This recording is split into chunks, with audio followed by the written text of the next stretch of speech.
ফিলিস্তিনে মাটির সাথে মিশি কি করে, বোম ফাটেই কি করে? নবীরা তো কবরে জীবিত, ওলামা একমত হবে নবীরা কবরে, হ্যাঁ এলে ইব্রাহিম আলাইহিস সালামও তো জীবিত, উনি তো ফিলিস্তিনে, ওই গ্রাম তো আমি চিনি, যেই গ্রামে উনি ঘুমায় ওটার নাম ওয়াদি খালিল। ওই গ্রাম তো আমি চিনি যেখানে মুসা আলাইহিস সালাম ঘুমায়, ওই গ্রামের নাম হলো ওয়াদি মুসা।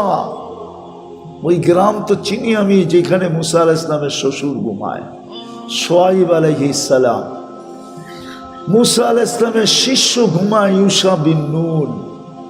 এই 4 জন ছাড়াও আরো 70 জন নবীর কবর ফিলিস্তিনে, চিহ্ন দেওয়া দেওয়া দেওয়া দেওয়া, চিহ্নিত অচিহ্নিত না।